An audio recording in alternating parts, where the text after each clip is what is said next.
Riot police fired tear gas and charged at pockets of violent protesters at an anti-racism rally in central Paris on Saturday, as a wave of anger continued to sweep the world following the death of African-American George Floyd.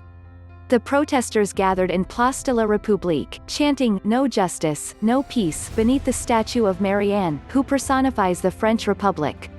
One banner held by the crowd read, "I hope I don't get killed for being black today."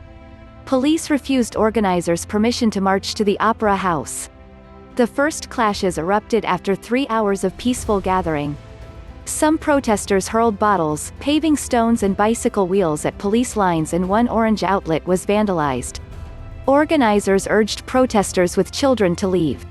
The outrage generated by Floyd's death in Minneapolis last month has resonated in France, in particular in deprived city suburbs where rights groups say that accusations of brutal treatment by French police of residents of often immigrant background remain largely unaddressed.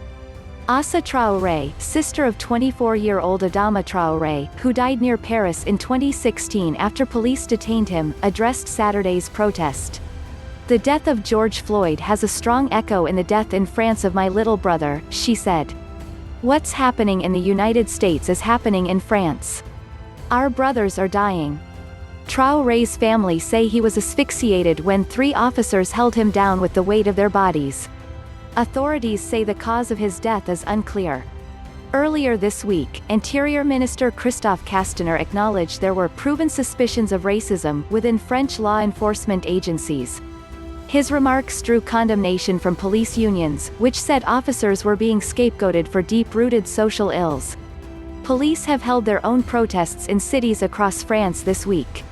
Ahead of the protest, in the ethnically diverse Paris suburb of Belleville, one man of Algerian descent said he had been the victim of police violence, but he doubted institutional racism ran through the force.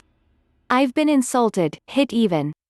But the police aren't all the same," he told Reuters TV, identifying himself as Karim.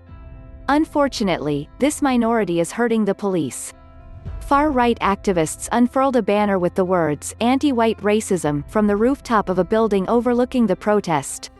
Residents emerged onto their balconies and ripped it up using with knives and scissors, to cheers from below. In Marseille, where another protest against racism and police violence took place in the afternoon, police also fired tear gas at dawn as the event was ending, BFM television reported. Footage showed protesters burning bins and throwing stones towards anti-riot police.